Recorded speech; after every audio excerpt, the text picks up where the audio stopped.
Perkenalkan, nama saya William Arisandi. Saya dosen tetap program studi kesehatan masyarakat Fakultas Kesehatan Universitas Mitra Indonesia. Pada kesempatan kali ini, saya akan menyampaikan pernyataan diri dosen dalam unjuk kerja Tridharma Perguruan Tinggi atau PDD UKTPT dalam bidang pengajaran pada salah satu mata kuliah yang saya ampu, yaitu mata kuliah Hygiene dan Sanitasi Industri. Mata kuliah ini memiliki bobot 3 SKS, di mana mata kuliah ini merupakan mata kuliah wajib bagi mahasiswa semester 6. Saya akan menjelaskan deskripsi singkat, luaran, dan juga metode pembelajaran pada mata kuliah Hygiene dan Sanitasi. Proses pembelajaran mencakup penyampaian materi, interaksi dengan mahasiswa melalui diskusi, kemudian juga proses penilaian melalui pemberian kuis dan juga penyebaran pertanyaan melalui daring atau Google Formulir. Delivery merupakan penyampaian materi perkuliahan melalui media pembelajaran, yang mana dalam perkuliahan Hygiene dan Sanitasi selama ini melalui metode ceramah tentunya, kemudian tanya jawab, kemudian pemberian tugas baik kelompok, individu, atau kuis, dan penyampaian materi saya menggunakan media berupa PowerPoint materi, kemudian juga pemutaran video yang relevan dengan pembahasan Hygiene dan Sanitasi, kemudian ada bahan ajar berkaitan dengan Hygiene dan Sanitasi. Selanjutnya, interaction merupakan bagaimana selama ini saya berinteraksi tentu dengan mahasiswa. Selama perkuliahan saya seringkali mengajak atau melemparkan pokok bahasan supaya terjadi interaksi yang lebih aktif pada saat kuliah berlangsung. Tentu tidak lupa ada diskusi pada saat selesai menyampaikan materi atau saat ketika penyampaian materi. Saya sekali lagi kadang-kala menyampaikan materi pokok bahasan, kemudian saya lemparkan ke mahasiswa. Mahasiswa segera menjawab, biasanya contoh kasus, kemudian penugasan. Terkadang juga ada penugasan baik individu maupun kelompok yang mana dibahas di depan kelas. Itu tentu dilakukan agar terbangun diskusi bersama yang lebih interaktif. Yang terakhir, assessment, yaitu penilaian mahasiswa. Di pertemuan pertama perkuliahan, saya menjelaskan kontrak perkuliahan yang disepakati bersama antara saya sebagai dosen pengampu ataupun mahasiswa.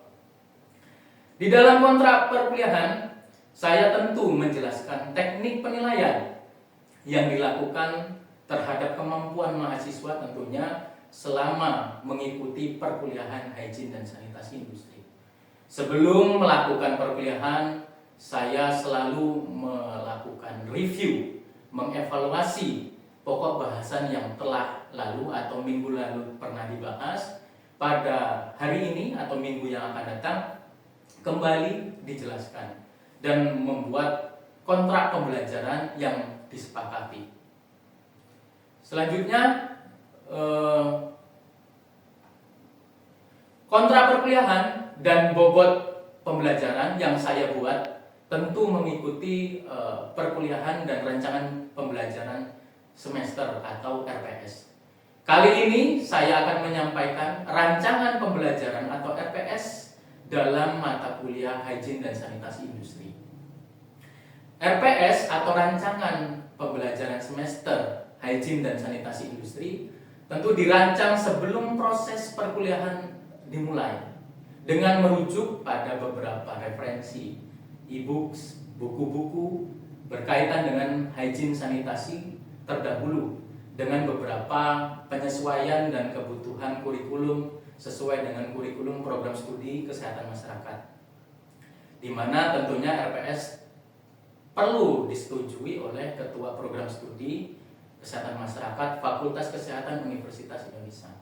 Adapun poin yang saya jelaskan saat ini merupakan cakupan rencana pembelajaran semester untuk mata kuliah Hygiene dan Sanitasi Industri.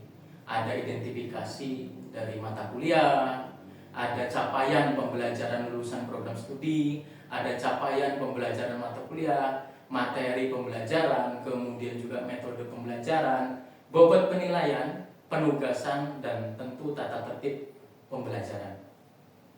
Adapun identitas dan juga deskripsi mata kuliah. Untuk mata kuliah Hygiene ada Hygiene dan Sanitasi Industri, bobot SKS-nya 3 SKS, kode mata kuliah 73 13047, kemudian semester 6.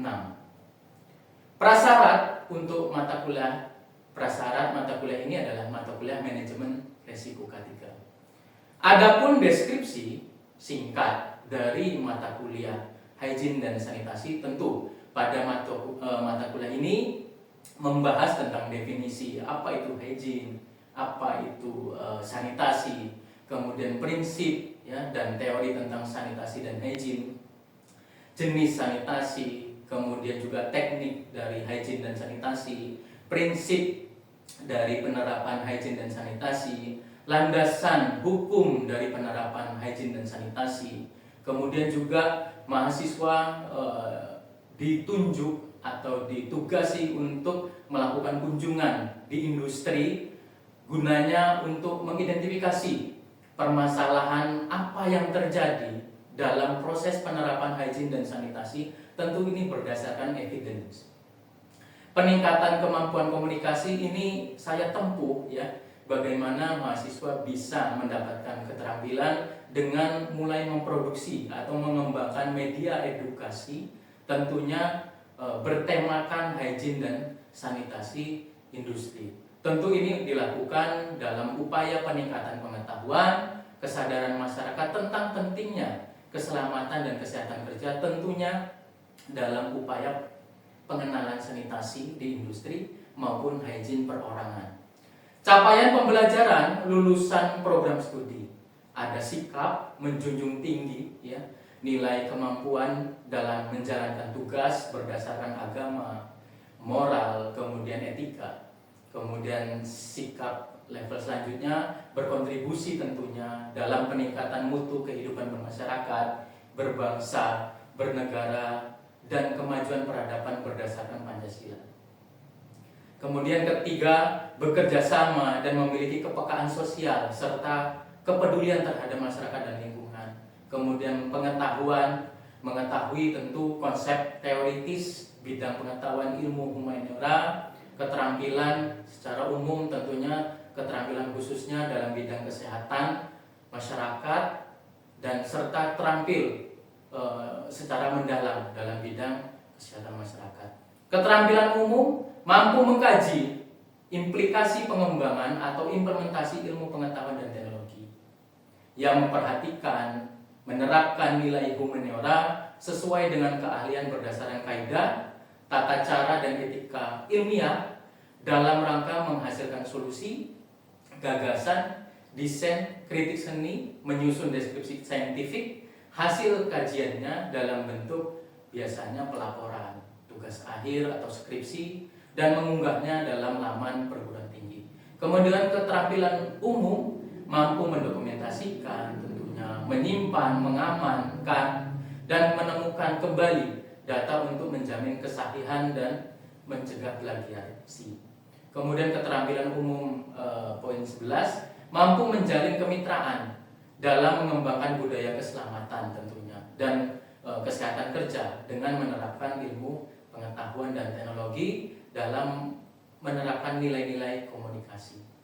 Keterampilan khusus mampu berpikir luas, metakognitif dengan ilmiah. Kemudian keterampilan khusus selanjutnya mampu berkomunikasi efektif dalam menjalin kemitraan untuk meningkatkan status kesehatan dan keselamatan kerja berbasis teknologi tepat guna. Kemudian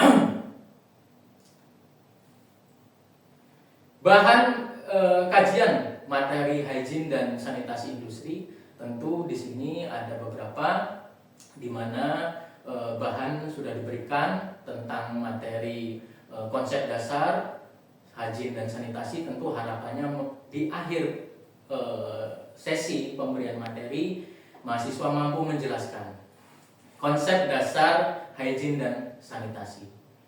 Kedua, mahasiswa mampu menjelaskan tujuan dan manfaat hygiene dan sanitasi industri itu. Kemudian mahasiswa mampu mengidentifikasi jenis dari sanitasi dan juga hygiene di industri. Yang keempat, mahasiswa mampu mengidentifikasi prinsip dari penerapan hygiene dan sanitasi industri. Yang kelima, mahasiswa mampu mengidentifikasi landasan hukum dalam pelaksanaan hygiene dan sanitasi industri. Yang keenam, mahasiswa mampu mengidentifikasi permasalahan atau tantangan apa yang dihadapi dalam proses penerapan hygiene perorangan. Melalui pendekatannya, biasanya sumber bacaannya jurnal atau video yang seringkali saya berikan. Mereka mengamati. Kemudian yang selanjutnya, yang ketujuh, mampu mengidentifikasi permasalahan dan tantangan penerapan sanitasi industri melalui jurnal penelitian yang relevan dan juga video. Yang kedelapan, mampu melakukan kunjungan ke perusahaan-perusahaan dan mengidentifikasi penerapan sistem manajemen keselamatan dan kesehatan kerja di industri yang mereka kunjungi. Yang kedelapan, mampu melakukan kunjungan perusahaan dan mengidentifikasi penerapan sanitasi industri di masing-masing industri yang mereka kunjungi. Yang kesembilan, mampu melakukan kunjungan perusahaan dan mengidentifikasi penerapan hygiene pada pekerja di perusahaan yang mereka kunjungi. Yang kesepuluh, mahasiswa mampu mengidentifikasi permasalahan apa yang dihadapi dalam proses perusahaan itu menerapkan hygiene dan sanitasi di industri. Yang ke-11, mampu mengidentifikasi manajemen hygiene dan sanitasi industri di perusahaan masing-masing. Yang ke-12, mampu membuat produk berupa media edukasi, tentunya ini sebagai bahan rujukan atau tindak lanjut dari temuan-temuan atau masalah-masalah apa yang dihadapi di setiap industri dibahas, sehingga media edukasi yang dihasilkan oleh mahasiswa sebagai salah satu bahan atau rujukan pemecahan masalah dalam penerapan hygiene dan industri sanitasi industri masing-masing perusahaan. Kemudian bobot penilaian mata kuliah terdiri dari absensi atau kehadiran 10%, kemudian kuis 15%, kemudian penugasan 20%, ujian tengah semester 25%, dan yang terakhir ujian akhir semester 30%. Selanjutnya saya akan menampilkan cuplikan proses pembelajaran mata kuliah hygiene dan sanitasi industri dengan topik pembahasan hasil kunjungan mahasiswa di industri tentang penerapan hygiene dan sanitasi industri, kemudian juga mengulang kembali pembahasan tentang landasan hukum dari sanitasi dan industri melalui pembelajaran secara luring di dalam kelas. Demikian penyampaian deskripsi mata kuliah untuk hygiene dan sanitasi. Selamat menyaksikan videonya. Saya akhiri. Wabillahi taufiq wal hidayah. Wassalamualaikum warahmatullahi wabarakatuh. Warahmatullahi wabarakatuh. Waalaikumsalam warahmatullahi wabarakatuh. Selamat pagi. Selamat semua. Tadi pun. Ya Bun. Sebelum kita mulai, saya absen dulu teman-teman. Izin.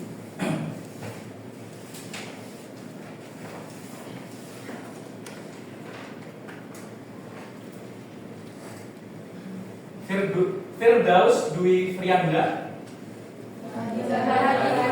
Hadir. Intan Nabila Septiana. Regina Sevia, Hadir Pak. RR Maita Yuga Sadila. Hadir Pak. Pada kesempatan hari ini kita melanjutkan materi ya. Mungkin nanti ada sinkronisasinya ya dengan nanti teman-teman memaparkan hasil kunjungan di industri tentang praktek-praktek dari hygiene ya. Nah, nanti juga kaitannya dengan sanitasi. Hygiene kan masuk dalam sanitasi. Tapi lebih ke personalnya biasanya hygiene.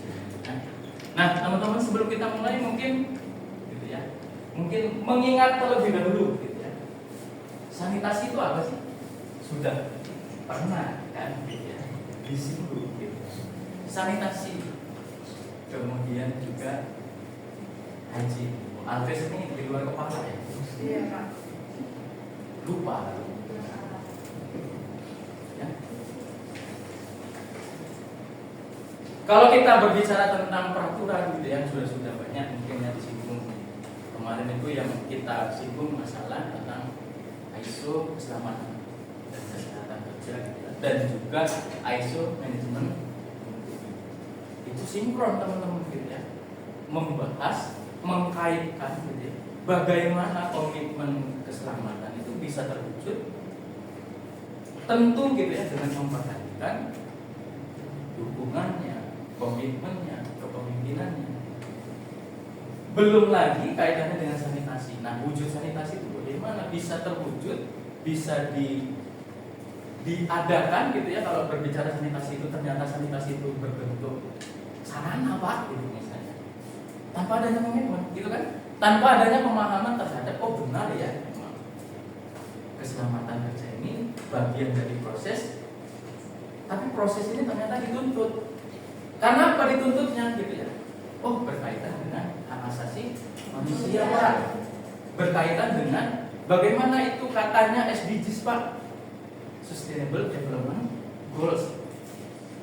Tanpa kemiskinan, tanpa kelaparan, perkembangan ekonomi, inovasi dan infrastruktur dan teknologi, industri, berbicara semua.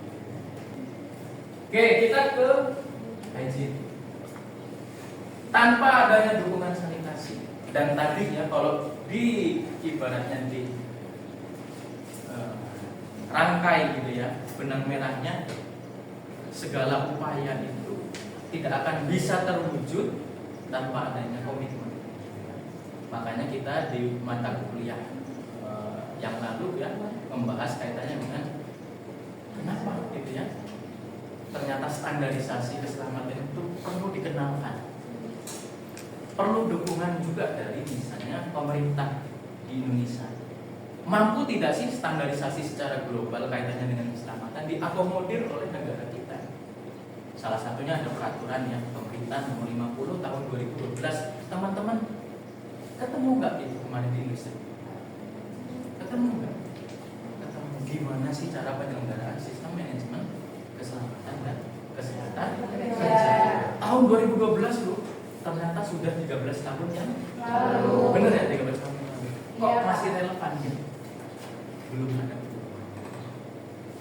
Nah, selanjutnya ya hygiene gitu ya. Nah, itu tadi hygiene itu tanpa adanya dorongan seperti itu, penyediaan sarana sanitasi yang baik, yang memadai tidak akan bisa terwujud. Nah, ini tergantung pada sudut pandang melihatnya kan. Kalau dalam pelakunya atau petugas atau pekerjanya gitu kan, berarti ini bisa disudutpandangkan sebagai eksternal. Internalnya yaitu tadi predisposisinya. Mana-mana jadi. Apa nih predisposisi? Pengetahuannya gitu ya. Iya. Sikap. Beda ya pengetahuan sama sikap ya. Persepsi, motif ini kan kemarin ya kalau nggak salah kita sudah bahas Maslow ya. Need berangkat dari need ya, kebutuhan. Kemudian banyak lagi lah ya pokoknya kepercayaan gitu ya. Belum lagi misalnya faktor pemungkinnya mungkin ya, dukungan rekan gitu ya. Kemudian juga pengawasan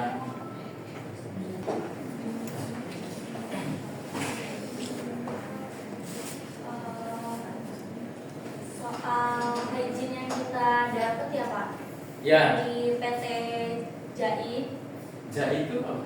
Jasa Armada Indonesia, itu masih di bawah nama Pelindo Pak. Ya. Nah, khusus untuk hygiene ini yang kita dapat ya Pak, kayak dia itu benar-benar harus menjaga apa ya, kayak kebersihan banget gitu loh Pak. Misal nih di kapalnya, di area kapal itu kayak ada kerannya, dan itu benar-benar harus dipastikan tidak ada air lagi yang menetes walau sedikit saja. Ya. Gitu sih Pak. Terus? Itu yang kita kayak, oh ternyata tetesan air keran aja diperhatiin gitu. Terus pintu kamar mandinya juga, pintu kamar mandi itu harus terbuka lebar ya, harus terbuka lebar Pak di area kapal. Terus kalau misalnya di area perkantoran, Di gambaran-gambaran tadi kaitannya dengan sanitasi, hygiene, mungkin secara umumnya misalnya praktik keselamatan tadi itu ya, praktik keselamatan itu bagian dari praktik keselamatan. Barangkali tetesan air itu bisa menjadi resiko dari tenaga kerja itu terjatuh kan gitu ya. Ya, seterusnya. Oke, teman-teman di sini kelompok 2 ya, yang mana sudah berkesempatan untuk melakukan kunjungan di PT Jasa Armada Indonesia, di mana anak perusahaan dari Pelindo. Silakan kelompok 2 menyampaikan materinya, sampaikan secara inti-inti saja ya, pesan-pesan apa yang akan disampaikan oleh rekan-rekan dari kelas.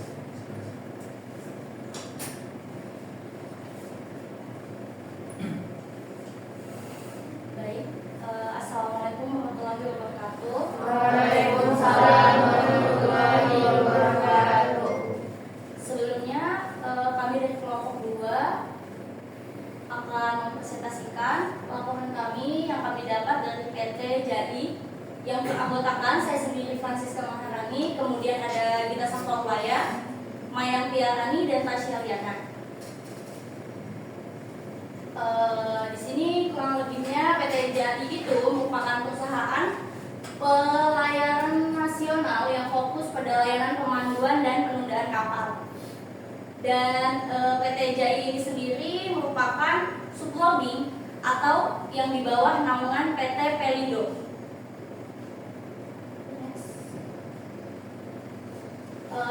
Tujuan kegiatan kunjungan kami atau mungkin tujuan dan kegiatan kita semua ya ke PT-PT itu yang pertama mengobservasi dan menganalisis implementasi K3, SMK 3 dan juga hygiene.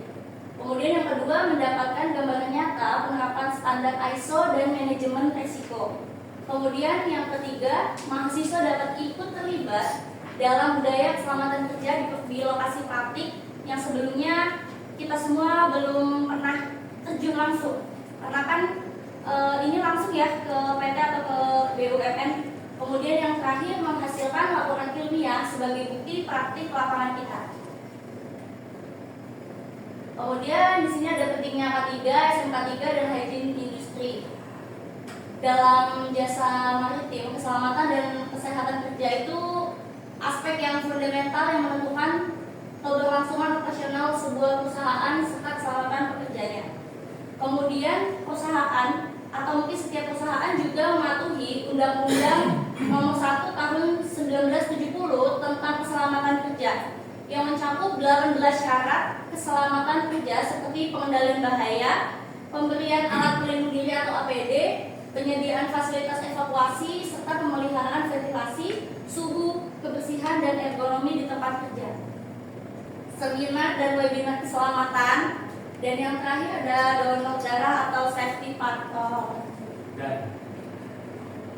Jadi kesimpulannya itu penerapan K3 dan hygiene industri di PT JAI area 3 menunjukkan kinerja yang sangat baik dan bisa menjadi model nasional untuk industri sejenisnya. Sistem yang diterapkan tidak hanya memenuhi regulasi, tetapi telah melampaui standar minimum dengan pendekatan strategis dan integratif. Mungkin itu saja yang dapat saya sampaikan dan yang kami dapat presentasikan. Kurang lebihnya saya mohon maaf. Baik teman-teman teman-teman ada yang mau ditanyakan mungkin? Bertanya. Ya. Langsung berdiri. Iya. Perkenalkan, nama saya Bikin Dunia Sadila dari kelompok 3 PT Sukupindo. Untuk kalau kebijakan apa yang diterapkan di PT JAI untuk pekerjanya?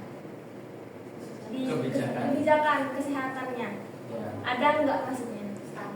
Ya. Pernah nggak misalnya yang pertanyaan Niken itu Francisca selama memang di kantor maupun di areanya itu terlihat kebijakan-kebijakan seperti tadi kan ada apa kan itu bagian dari kebijakan, contoh dari aktualisasi kebijakan. Belum lagi kan tadi ya ada penggunaan APD.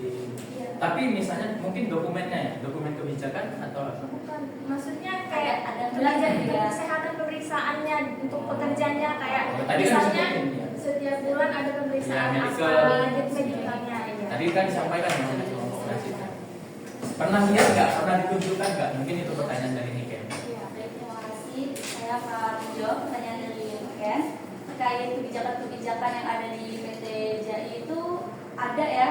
Dan kalau untuk di kapal itu ditempel di dinding-dindingnya kebijakan mungkin untuk sanitasinya, kebijakan untuk di ruangan nahkodanya.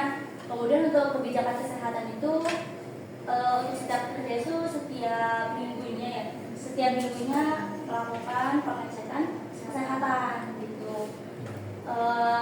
Kalau kebijakan lainnya itu yang ditempel di dinding sih Pak. Apa itu? SOP kan atau apa? Iya. Ada panduan SOP. Iya, SOP, kemudian juga iya penggunaan APD, kebijakan terkait penggunaan APD. Seperti itu sih Pak kurang lebihnya. Teman, tadi kita sudah mencoba mendiskusikan gitu ya materi tentang sanitasi dan hygiene, diskusi sebentar di Tulis tadi ya, kemudian juga ada penyampaian dari pengalaman kita pada akhir sesi ya pembelajaran ini ada semacam tanya jawab nanti ya, tanya jawab walaupun tadi di sesi presentasi ada juga tanya jawab. Nah ini saya nanti melempar pertanyaan kepada kalian yang menjawab nanti akan ada reward kecil-kecilan mungkin sudah. Menurut kalian apa itu sanitasi?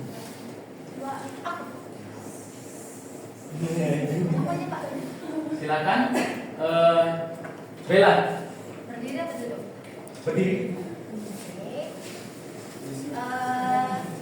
Izin menjawab pertanyaan dari Bapak. Sanitasi itu ialah upaya menjaga atau mengawasi kebersihan lingkungan. Contohnya mengendalikan air bersih supaya tidak berbau, tidak berwarna. Sudah? Cukup? Terima kasih. Mungkin itu ya materi pada hari ini. Kemudian tadi ada diskusi ya teman-teman kaitannya dengan pemaparan dari kelompok 2.